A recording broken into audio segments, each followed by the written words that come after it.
Good morning, everyone. Welcome to the Modern Market. This is our daily show from Monday to Friday at 7 a.m. Eastern Time, 12 p.m. BST, every day of the week, where we discuss all things to do with the modern market. That is the crypto market, the NFT market, and how to ideally make some and or a lot of money on the internet. I'm your host, Bchek. I'm joined by my legendary co-host, Legendary, and we are going to get into everything that's been happening in the past 24 hours in the market. But before we do that, just a reminder, friends, that nothing that we say here is financial advice. This modern market is exceptionally risky. We do not know anything for sure. So please proceed with caution and exercise your own judgment. Legendary, with that out of the way, it is Friday. It is the 10th of May. You are wearing a jacket with, I would say, markedly less Riz than yesterday. I wonder what Tiro has to say about that in the comments on YouTube. How you doing? How you feeling, my friend? GM. Yeah, I think I wanted to keep it a bit more casual. No risk on Friday. It's weird. I feel like something is missing, and I was thinking during the 5 minutes of intro music what that is, and it's just being the two of us on video. I got so used to, Sammy, you, and me, and it's weird if it's only two people. It feels It feels strange. empty. Yeah, it feels empty in StreamYard, kind of. Yeah, we need, because the other thing that we have been doing, I don't know if I guess when you're not here, you haven't realized, but we have always been like inviting someone else as well. So there's always been like a minimum of three recently. We had Bread with us the other day. We've also invited other like good friends and guests of the show. And we ideally that is what we would do if we were more organized. So in an ideal world, I think 3 to 4 people would actually be more fun. Um, but I think we were discussing this yesterday when we met IRL. We want to try to do that more. Legendary, how did you find our meeting yesterday? That was pretty good fun being able to hang out, me, you, Sammy, IRL, discuss some secret plans, as well as some like just pretty normal plans. So we're just pretending that they have to be secret and interesting. How did you find the meeting? What are your reflections on what we're doing moving forward? Look, there's two things. One thing is the meeting, and the other thing is the journey.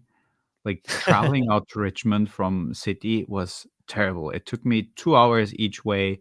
Black cab drivers refused to take me because it was too much of a traffic jam. Nothing worked. No underground, no overground. Buses got absolutely stuck. I Welcome to struggled to get London. back into the city, and I don't know. Bearish on in real life meetings when Google Meet can do the same. No, all jokes aside, meeting was good. It was great to see you guys again. Haven't seen you in I think more than a month now, and kind of got used to at least seeing you once a month with my like frequent London travels. Yeah. Very bullish on the plans, very bullish on some announcements that are soon to be made Ooh. to go back into old Web3 teasing culture. No, but I'm quite happy with where we're standing with the modern market and what is next to come. I don't. Do you think these like when we tease stuff? I would hope that we've kind of built up an audience who are like listening routinely, and I assume they are kind of wishing us well and kind of want us to do well and are somewhat amused and interested in these announcements. But I wonder whether how we do the announcements as if like, oh, this is going to be really interesting to you, but equally like there is zero financial incentive for anyone listening. Like no one necessarily is going to make any money. It is good for us. Actually, to be fair, there was the Red Bull thing last week where sometimes there are opportunities down the road for listeners and people who are like consistently with us.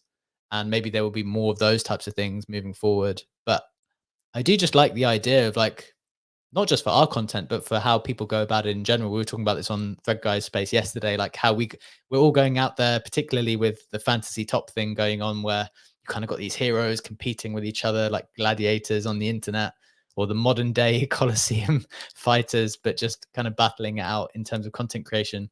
But that doesn't necessarily mean that you're like actually hyper in competition with each other. Like you're just kind of going out there doing your best and kind of seeing how it goes. And people are able to support each other with no specific like financial or vested interest, but just from by the fact that you've kind of seen people go at it every single day and just have like a level of respect and appreciation for like the effort that they put in. I think I'm rambling a little bit. But do you have any reflection on that, Legendary, before we hit the headlines and get people up to speed on everything in just a moment? Definitely have reflections on that, but also getting lost in the YouTube comments, where Kalano is saying that Legendary is channeling his Hormozy arc, just need a tank top and he's ready.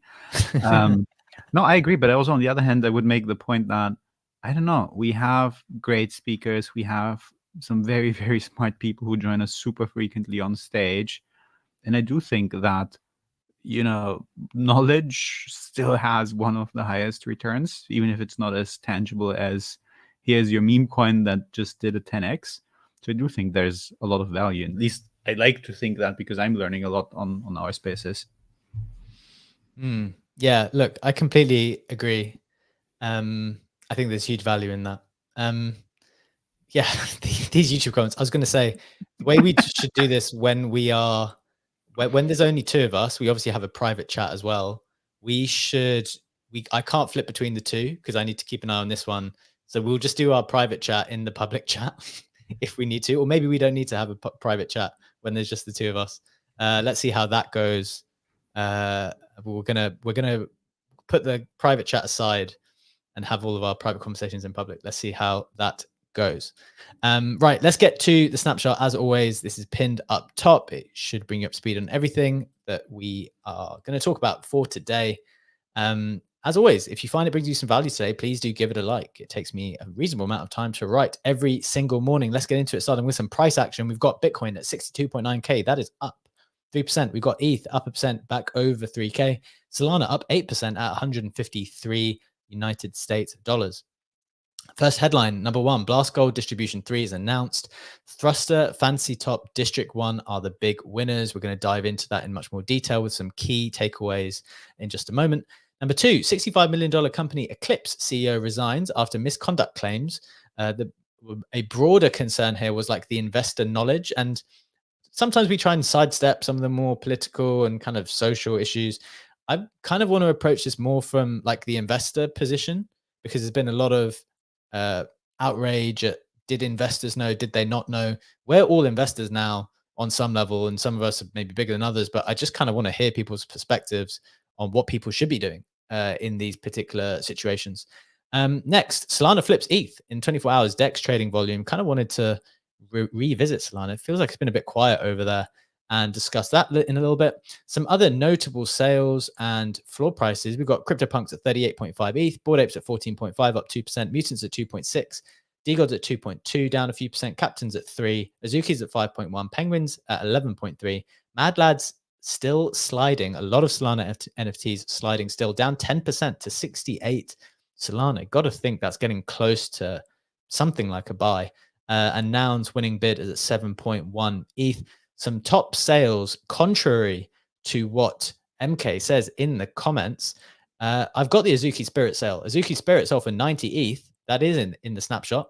For some reason, he said that I did not include it. Also had a CryptoPunk Wildhair selling for 39.95 ETH. That is the price action. Those are the headlines, Legendary. Anything catching your attention before we get into those three main topics for today? We've got Blast Gold Distribution 3. We've got misconduct from a founder and kind of investor knowledge of what they're going to do, and Solana flipping ETH in terms of DEX volume. Yeah, I think there's a couple of things standing out. First of all, on the Azuki Spirit, Yes. the buyer is prominent public, is a creator, is Min. It's pretty cool to see Min, who was trying to shop for an Azuki Spirit for a long time, and many spirit holders weren't willing to sell to him, that he finally found his Azuki Spirit and also made it his new PFP. So that's pretty cool to see. Wait, why were they not willing to sell to him? Oh, not because they don't like him, just because they just don't want to sell their Spirit Azuki because they're too bullish on it. Oh, okay. I thought you meant like, no, you're like a content creator. We're like no. some elite cabal. Okay, I see what you mean. Interesting. And in terms of the other stuff, when I take a look at the Mintify heat map, we have seen quite big swings with that Sword of Grandia that I spoke to yesterday with the legends for Legend of Arcadia mint that had happened at Gaming Mint. Now it's up 30% on the day. But maybe more interesting than that, because we spoke to it yesterday, is that Beeple Everydays have moved up again up 15% on the day. Just sharing this for the people watching in. We've got the live stream open on X and YouTube as well. Sorry, Karen Legendary. So I don't know, that I found pretty interesting, because I think we discussed it on one show where you have buyers who come in, buy the Everydays, are very prominent, post in a very, very bullish manner about that, and are trying to build that narrative / legacy of people being the digital artist of the next decade. So it's always interesting to see a bigger movement in the Everyday collection. I like that. Two things I think about that. The first thing is I do think that there will be very, very few winners long term. I always compare everything to sport. I think about it in terms of like when you look back and think about which footballers have survived in terms of, and when I say footballers to our United States friends, I mean soccer players, not NFL players, but the same principle applies. Like which ones are like still managing to keep people's mind share, and people like Pele, Maradona, and then it's like, okay, well, who's next? There's generations that kind of get skipped when you try to look back and think, well, who are the greats? And then someone will pop up like 20 years later, but in those 20 years time, there was still like a best player of their time. It's just in the long arc of history, 5, 10, 15, 20, 30 years later, they get lost. And that will happen with all of these prominent artists, even some of the most prominent ones who are on the timeline like all the time. And you genuinely feel they are the best thing out there right here, right now. In the arc of history, like there's just a few people that will end up being remembered, because that's just the way it goes. And I do think, at least Beeple was probably in that conversation. He's got some powerful people, I think, who are pushing for him in that direction.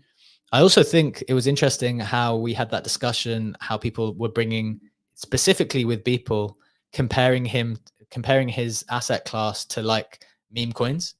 I remember we had that long conversation one day where they were kind of benchmarking him against the market cap of other coins. And I just haven't really seen that been done for other artists before. But that was being done for him. So interesting way and interesting to consider from a valuation perspective. Any final reflections there, Legendary, before we get into the headlines? Nothing to add to that, but maybe as a segue into the headline, if we quickly take a look at the Blast side of things on the heat map. Yes, let's do that. It's very, very red for everyone. Oh no. Watching it right now. Game of Gold down 41%, Blastopians down 25%, Blast Hoods down 24%, Apollo down 21%. Everything pretty red. Okay. What's a couple of the assessment here? Everything is red. Pluto Cat's down 16%, Flash Babies 22%.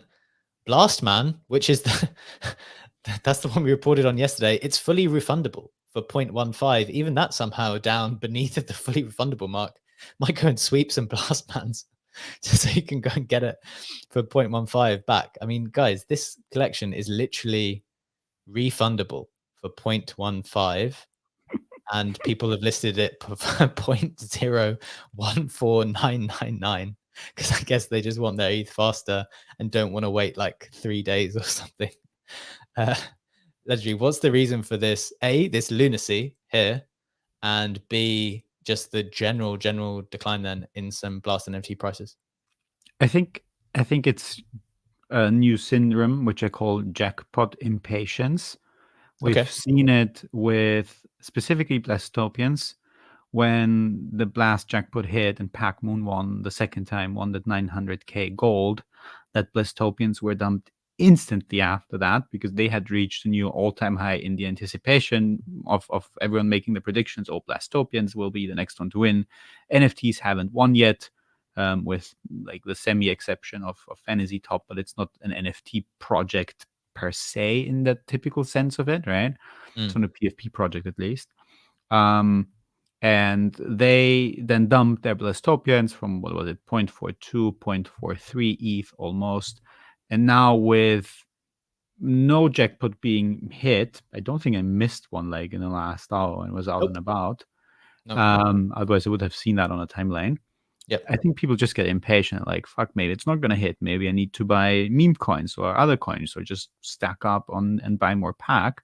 And obviously, some are taking early profits on some of the things that pumped up in the NFT sector.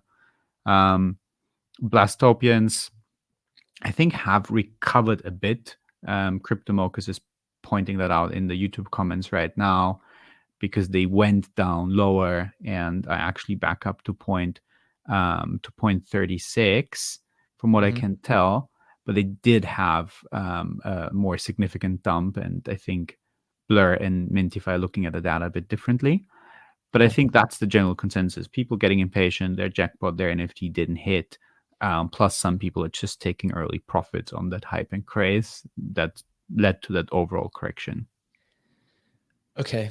Let's deal with one of my kind of instant questions. We're going to talk about the more broader distribution of the gold in a little bit, but one of my more instant questions then is concerning the jackpot. You know how at the beginning, I think that there was this idea that, oh, wow, like all of these NFTs could potentially get it. All of these meme coins could potentially get it. And I think there was an idea, at least at the beginning as well, that, maybe there's no algorithm, like they're just going to be strategically placing it out to people in order to kind of share the prize of Blast Gold and get it into the hands of different people and get them different people excited.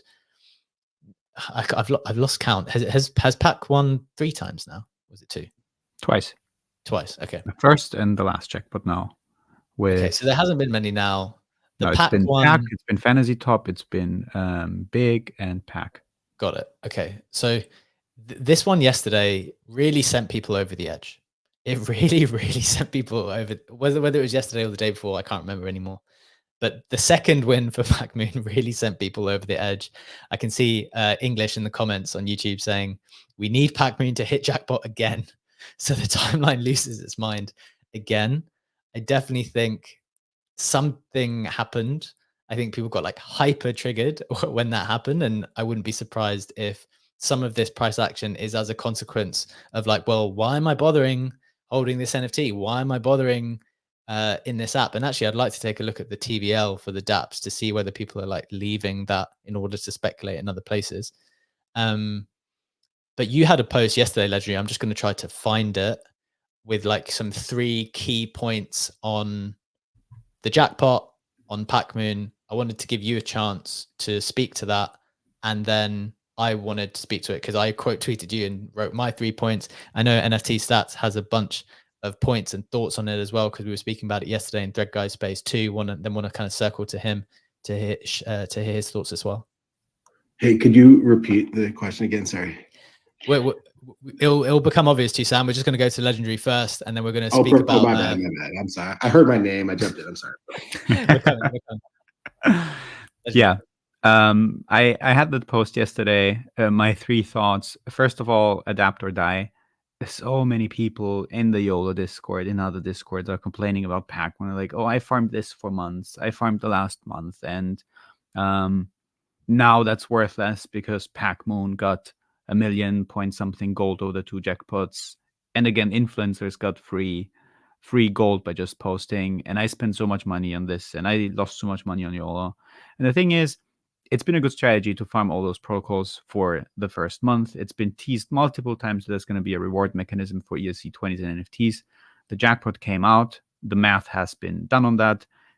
If you didn't want to do the math yourself, again, NFT Stats Sam prominently shared his estimations on how much gold, that 8 million gold, is going to be distributed via the jackpot. And it's just too big to ignore. And same for Blur. Add those 2 together, that's 10 million gold. That's as much as the last gold distribution, not gold distribution 3, but gold distribution 2. So it's just too big to ignore that. And I think we've seen also protocols playing that game of adapting. We've seen Crypto Valley, we've seen Juice Finance, we've seen Bag distributing now airdrops to Packmoon holders, to Blast users, just to get their token into the hands of more people, which apparently is a criterion in how the jackpot is picking the next winner. And again, I don't think that Packmoon is hand-picking protocols. It is weighted randomness, and I kind of see that on the timeline people have a hard time to understand what weighted randomness means. Say there is a jackpot that either picks Sam, you, Bcheck, or me as a winner, and there's 100 numbers. There's number 1 to 100, right? And I am entry 1, you are entry 2, and Sam gets all the numbers from 3 to 100. And then the jackpot picks a random number. And if 1 hits, I win. If 2 hits, you win. And if any number from 3 to 100 hits, Sam will win. And if we pick 100 jackpots, Sam will most likely win 97 of them, give or take. And it's random, but it's weighted randomness, but it's not hand picking. And I think this is exactly what's going on. Second thought, more gold. I said that I think gold distribution 3 is going to be bigger than 10 million gold. It came out at 15, honestly, and I shared that with Sam. I thought it's going to be way bigger. I thought it's going to be maybe 20 mil, or even more than that. I do still think that we might be seeing an additional influx of gold, whether that's for season 1 or whether it's vested to unlock in season 2. I don't think that gold inflation is over. And again, doing the math, whatever you do to farm gold, do the math and do figure out how much you spend or how much you estimate on spending on a single gold. Because if you are still, quote unquote, buying gold at $15 a piece, and estimations have gone down when it comes to the gold price, you don't have any safety margin built in there if the TG is not as successful as everyone wishes for it to be, then you are losing money farming the airdrop, and that's not a good strategy, obviously, to have. Or when I say do the math, the second aspect to that is, and that's my final point on that, is to not do the moon math of additional things, because so many people are making the argument, yeah, I might spend a bit more to farm gold on that protocol, but that protocol will also do a TGE, and that TGE will save me if my blast gold is not worth the amount of money that I spent in. And we've been, by we I mean Sammy and I've been on Whale Space, where we had the TTX, that NFT per protocol, and they've been asked about, will you do your TGE now to be eligible for the Blast jackpot? Will you do it straight after the Blast TGE? And they said, nah, actually we want to build a product, and we will do the TGE when we think that's good enough. And it's worthy to be decentralized, and that might take even way longer. For some projects, we might see a TGE in Q3, Q4, maybe abandon TGE plans or move them to next year. So it's not very reliable to speculate on the additional incentives, native protocol TGEs, as a way to compensate for the fact that you have been buying gold in a way too expensive manner, when in the first place you just could focus on optimizing to get that gold cost down.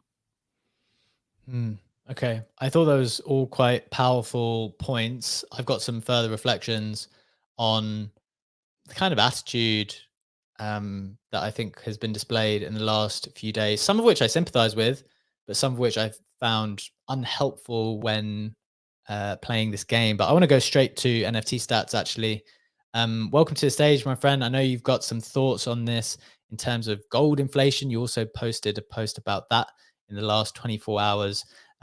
What's your thought on how people have kind of reacted to the ferocity of the jackpot? I wrote a kind of it's not a thread anymore. I put up a post with all my thoughts on it, and those have kind of stuck. I think I think what happened was that this, Blast was kind of positioned as like a bit of a DeFi protocol. It was a bit for apps, like all the gold was going to apps, and then suddenly they made this change where they gave like 30% of the total gold to assets. When I'm about assets, I mean coins and NFTs. And the problem is, like, there were no coins or assets to give it to. So they started giving insane amounts. So, I think the goal was to start getting more meme coins over, especially given it's meme coin season. And I saw this all along. Like, this was always the bull case for Packmoon, is that there are all these like protocols being built, but there's nothing to trade. So suddenly, like, Packmoon was the one thing they had, and they started feeding it. They fed it twice, and then there's nothing else out there. So this coin called Big that only Signal's ever heard of. What's up, Signal? It starts getting gold for every 1 cent, and yes, like the amount of money you have to like farm on Thruster in order to get that amount of gold and probably lose to impermanent loss is absolutely crazy. But that's the game we play. It's and all these guys who are whining, they're the exact same people. They're the exact same people who just got dealt like 2 million gold because Blur self-dealt or Blast self-dealt 2 million gold to Blur, even though there are basically no NFTs in the ecosystem. All that gold is going to go to like the 5 guys who have bots, which they've made for the past year on Blast. They're going to, the 5 guys who have bots, like they're the ones who are going to monopolize that 2 million, which basically is just being used to trade a bunch of assets that have like that no one even cares about. And they're not out there complaining then.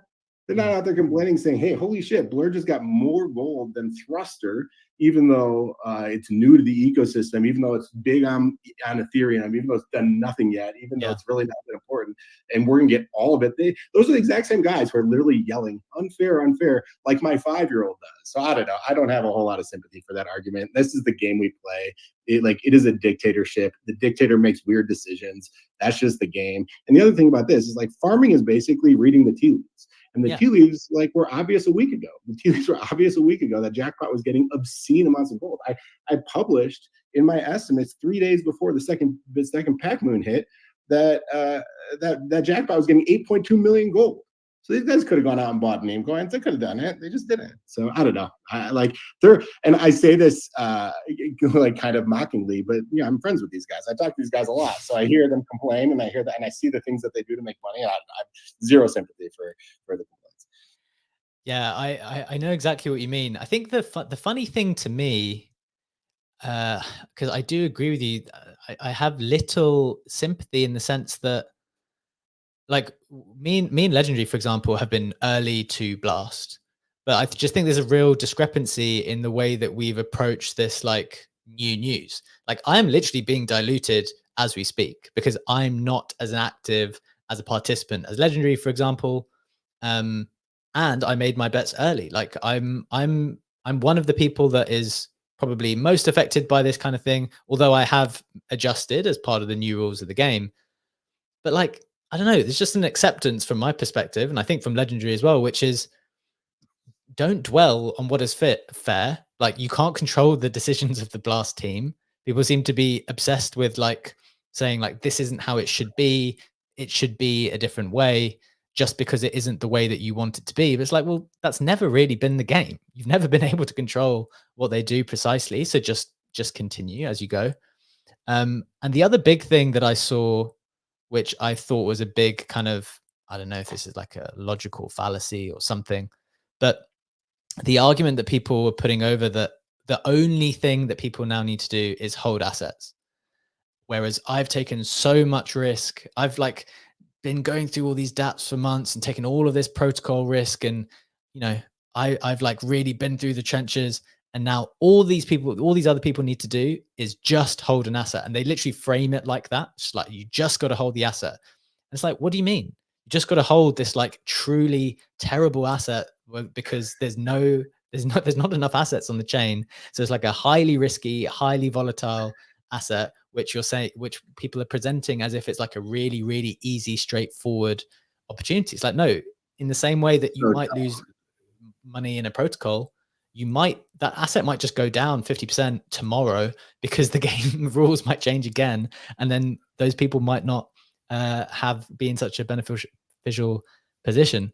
And that is way riskier, right? Because if you have your gold farming strategy and say you play Cambria or you play YOLO or you do whatever you do, and you are like, oh, okay, they take 1% in fees, give it all back. In theory, I have an EV neutral strategy. I just spend time where I do free bids on Kettle Finance, on watches, and get free gold.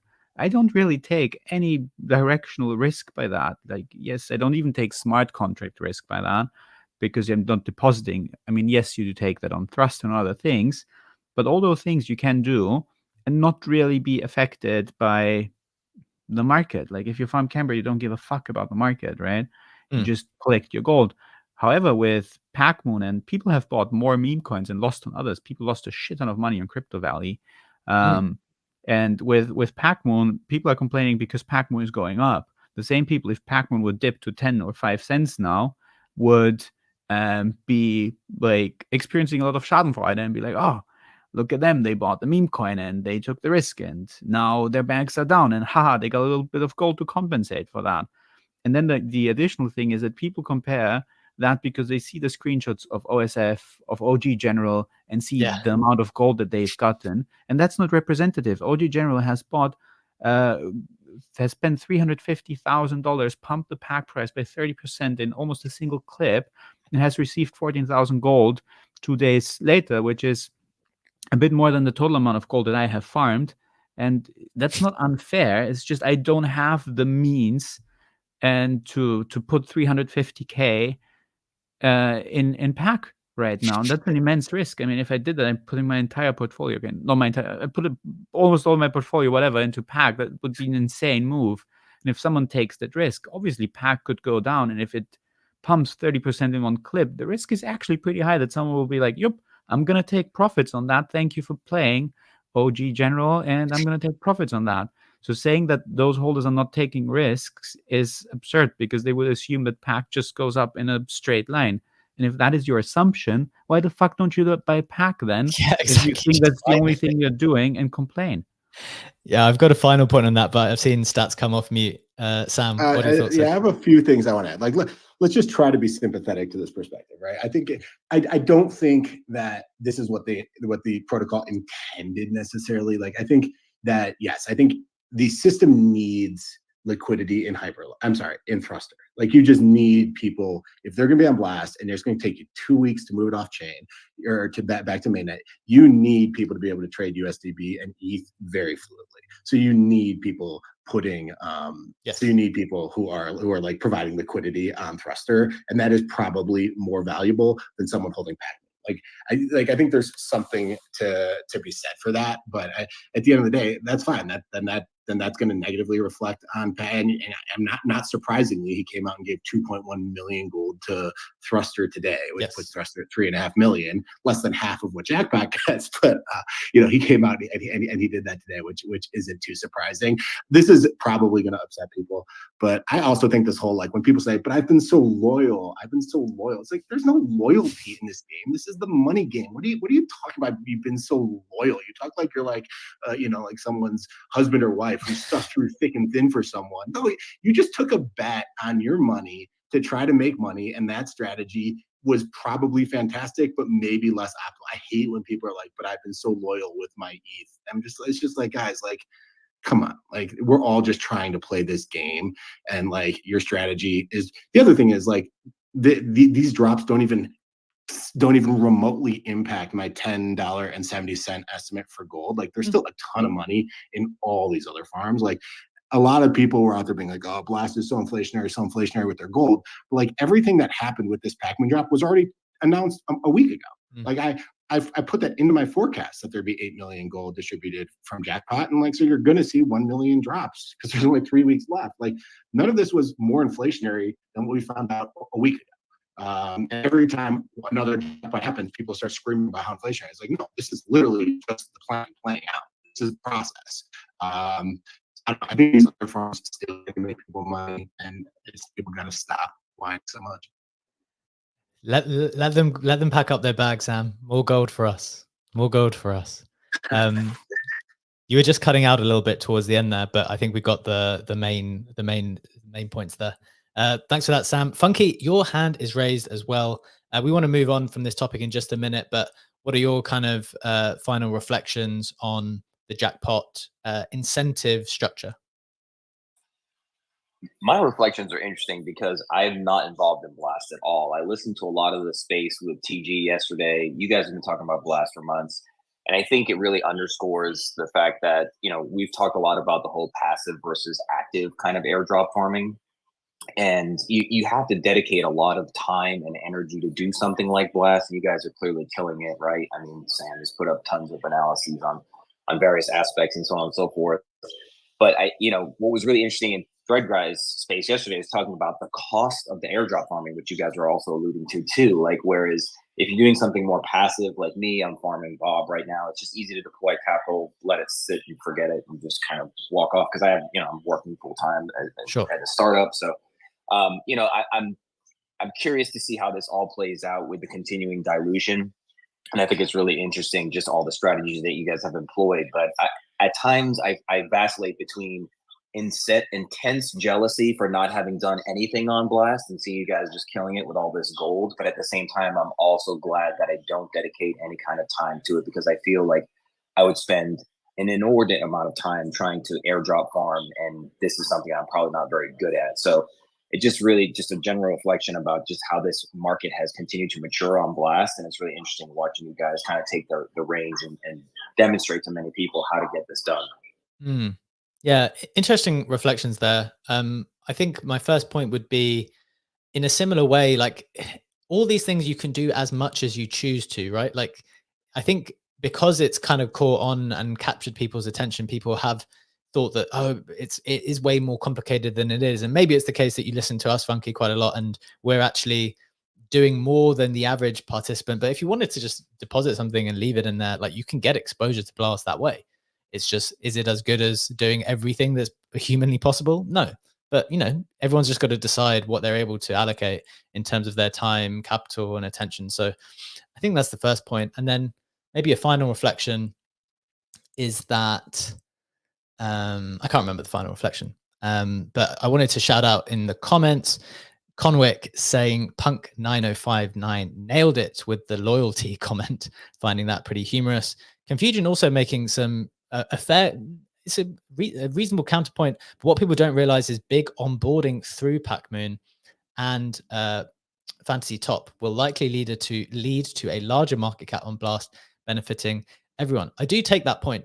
I do think that having a really successful meme coin, particularly one that seems to be pushed by like the creator economy, is hugely valuable.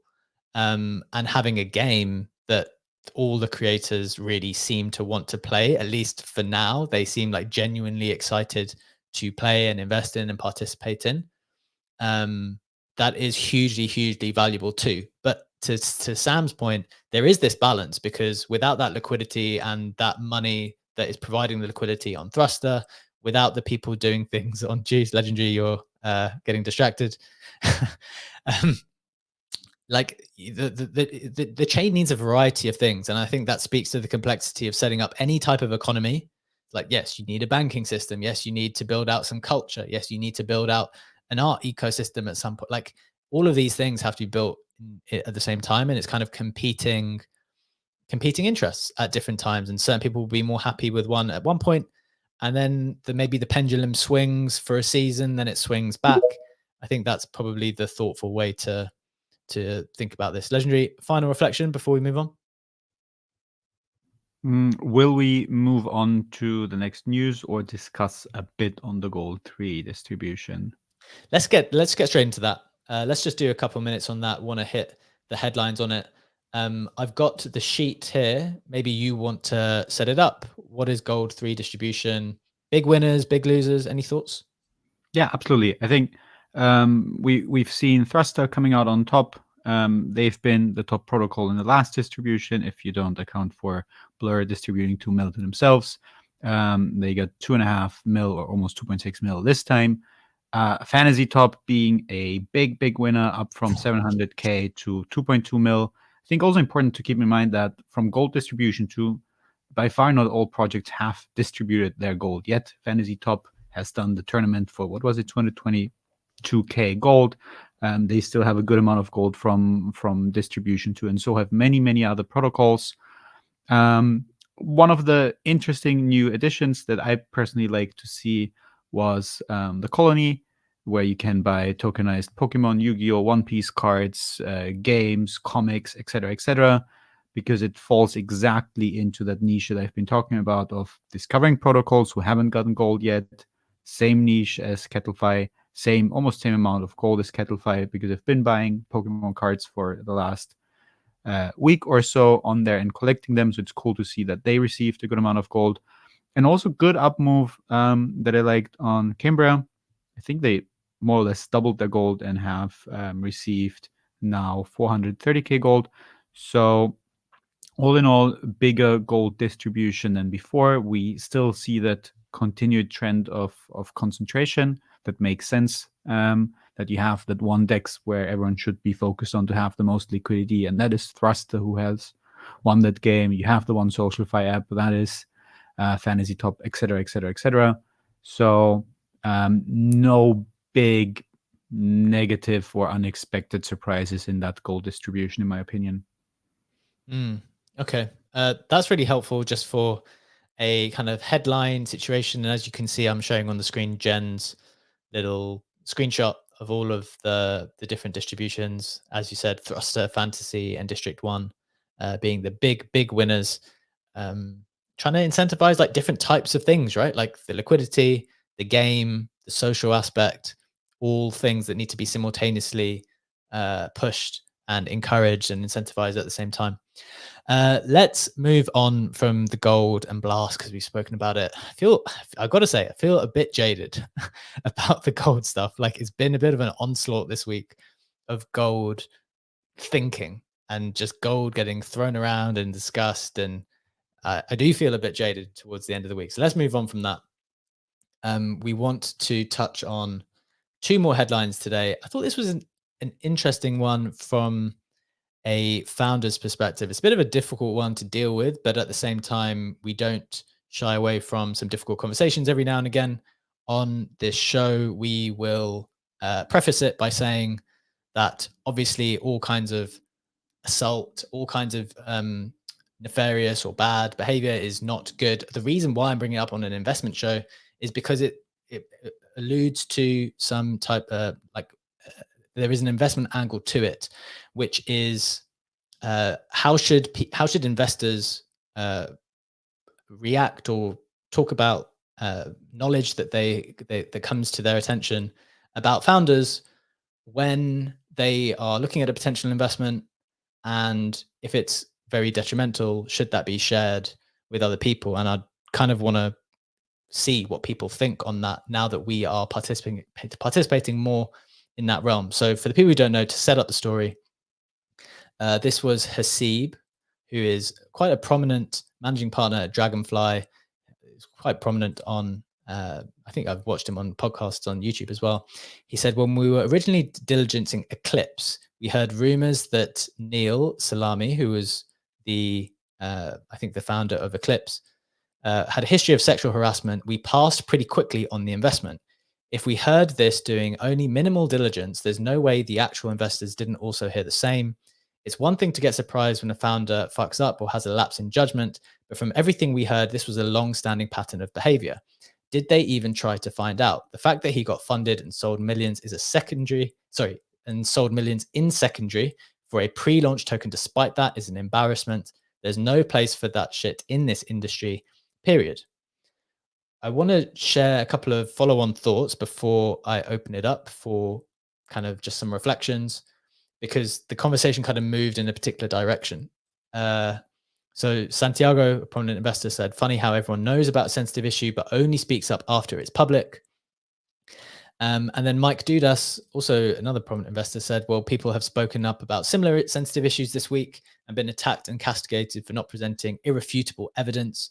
I've raised my voice about issues I was unquestionably correct on before and have been sued frivolously in order to harass by wealthy scoundrels. It is extremely difficult to speak out about alleged crimes and nefarious actions committed by powerful and wealthy people.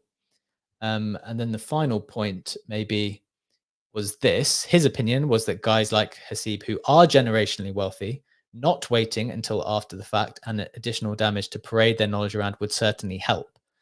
I think that's a reasonable way to kind of set it up and share like what happened, what one perspective was, how that perspective kind of developed, which is it's easy for people to say after the fact that someone was bad. Should they have shared it at the time to make sure other people were aware, or is there like a legitimate reason to kind of stay quiet if you don't have irrefutable evidence?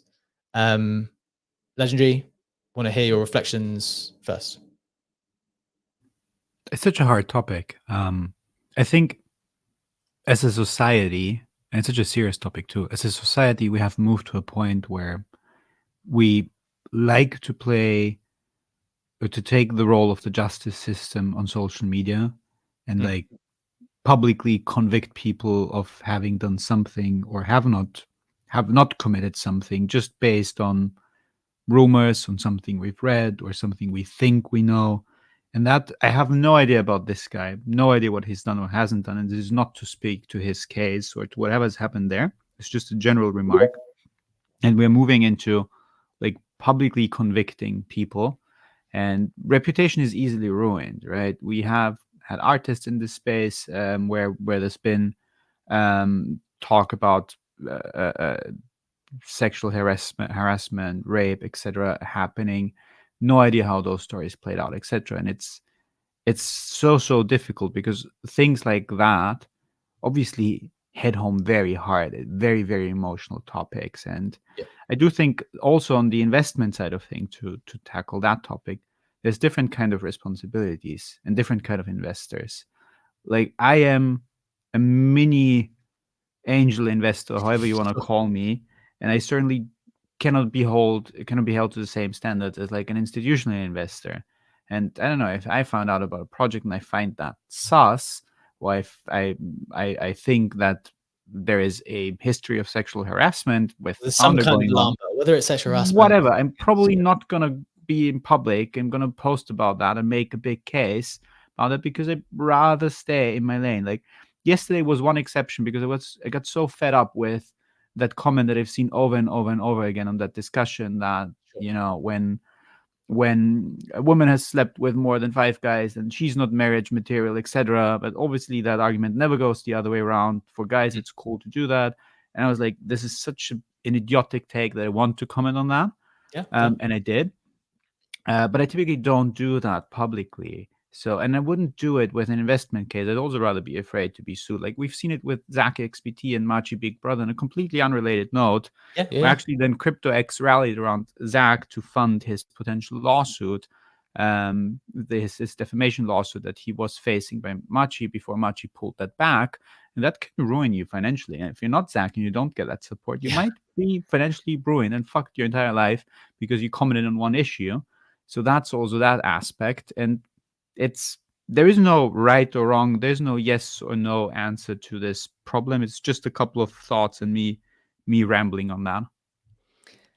Yeah, look, I think that's completely fair. I think it's one of the more complex things. What is really interests me as a former media litigator, like defamation is one of the things that I used to do as a lawyer, at least in a small part and in a junior capacity. But I find it really fascinating, like what kinds of things that you are allowed to say, what you should say, like that whole discussion. And I think this is a really challenging one because, as you say, yes, people might feel like there's some type of moral imperative to share particular types of information, but at the same time, you want to be rock solid sure that particularly if you're going after someone in a bigger way, and I say this as a former media litigator, like if someone then comes after you, you're then going to have to defend yourself. So from that perspective purely, then yes, you want to be certain that you have the requisite evidence and are confident in your case, because you can't very easily just go after people who are either influential or wealthy and expect them to not defend their reputation on some level. I think maybe a separate point, which is maybe we can separate the kind of legal and those challenges from the bigger point, which is maybe don't parade about it after. Like, I don't know. That's one of my, again, we're not saying any of this stuff is directly like perfect takes because we're thinking about this live and it's a complex topic.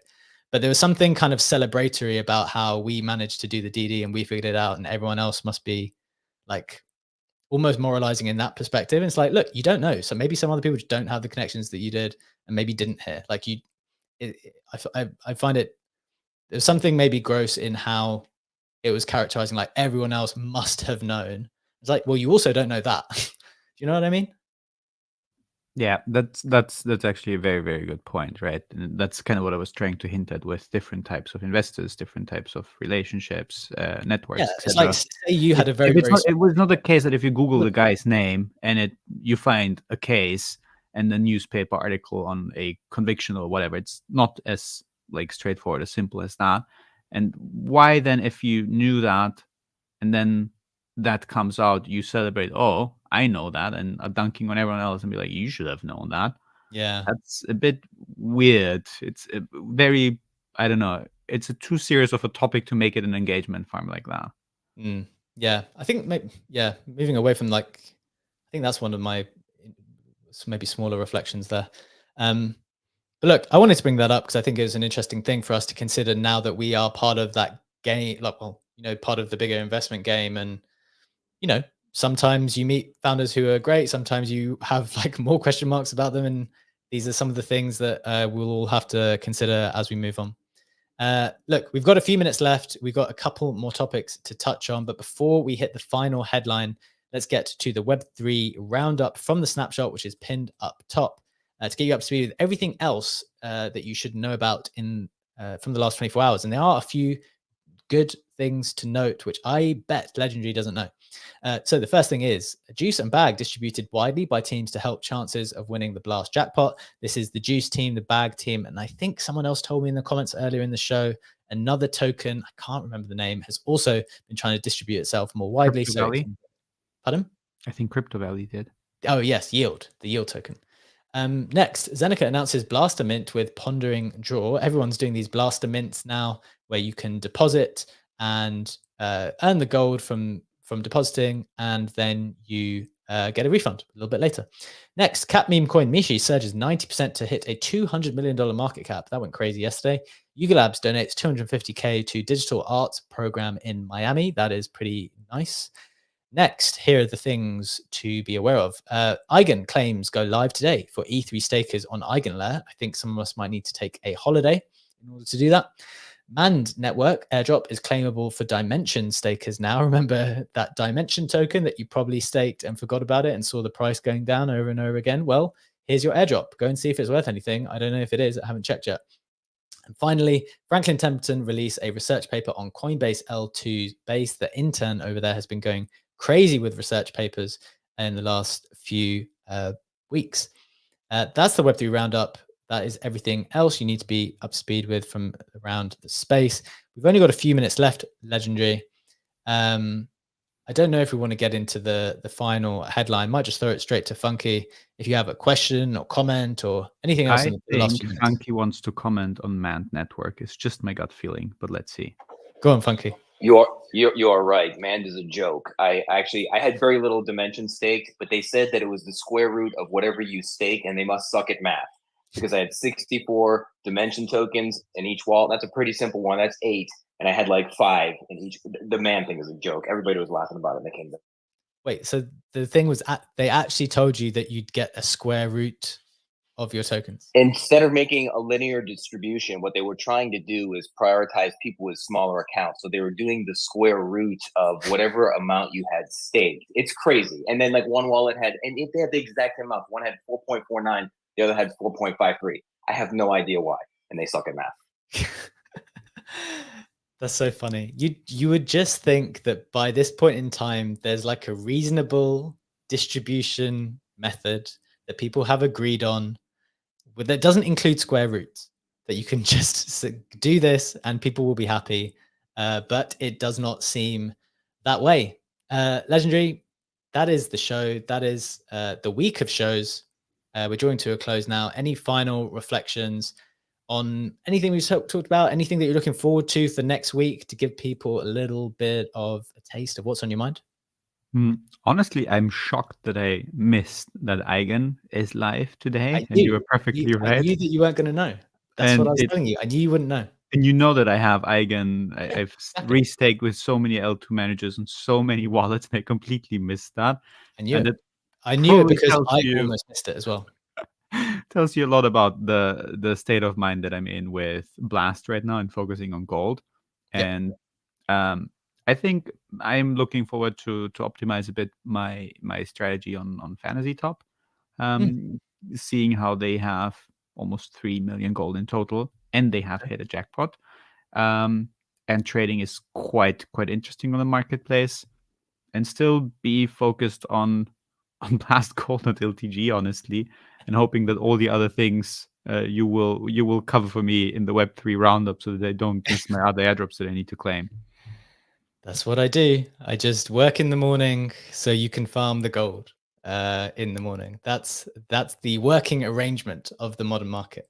Look, guys, that is the end of the show. We hope you enjoyed the show today. We hope you enjoyed the show this week. Just a reminder, if you are new here, we do this every single day, Monday to Friday, 7 a.m. Eastern time, 12 p.m. BST for 1 hour, live on X, live on YouTube. We publish to Spotify and Apple Podcasts as well, so you can check us out there. Please do like, subscribe, follow, do what you need to do. We hope you have a wonderful weekend, and we'll see you back on Monday. Take care and have a good one. Bye-bye.